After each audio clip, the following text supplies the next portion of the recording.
Olá pessoal, sou a professora Fernanda, estou aqui em São Paulo, no Parque da Aclimação e quero falar com vocês agora uma dica sobre cumulação de pedidos. Algumas vezes a gente quer fazer uma petição inicial, já acumulando várias demandas, várias ações já nessa petição inicial, por questões de economia processual, né? Evitar ficar tendo que citar várias vezes o réu, o demandado. Isso acontece, por exemplo, em demandas de família, né? Tentando acumular ali ação de alimentos com ação de investigação de paternidade, por exemplo. Então, isso pode realmente ser algo interessante e que costuma ser utilizado aí com proveito por muitos advogados. Pois bem, o Código trabalha esse assunto no artigo 327 e ele fala então sobre a possibilidade de acumular pedidos, né? É possível acumular pedidos contra o mesmo réu, mesmo que entre os pedidos não haja conexão. E claro que existem alguns requisitos para essa acumulação, que os pedidos sejam compatíveis, que seja adotado para as causas do mesmo procedimento. E aí, em relação a esse ponto do procedimento, tem uma novidade que o Código traz.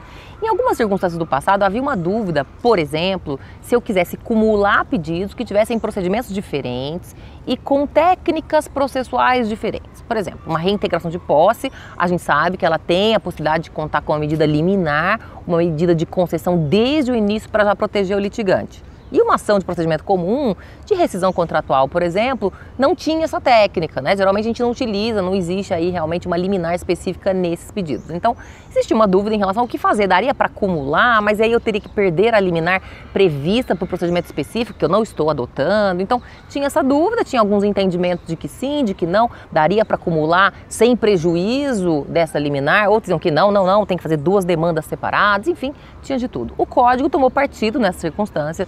No artigo 327 tem lá um parágrafo segundo que vai dizer, olha, quando você quiser acumular demandas com procedimentos diferentes, você pode acumular realmente, mas usando o procedimento comum.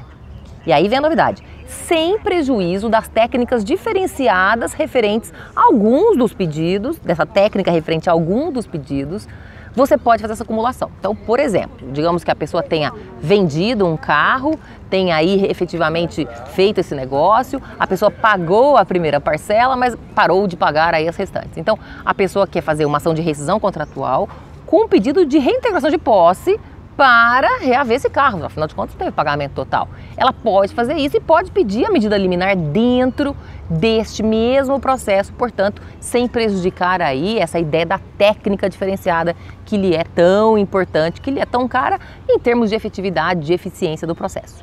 Muito bem? Então, essa foi a dica deste momento. Eu quero convidar você, se está gostando aí dessas iniciativas, a curtir o nosso site, que é o www.tudodonCPC.com.br e também, claro, a nos acompanhar nas redes sociais, curtir, comentar os vídeos. Então, até lá!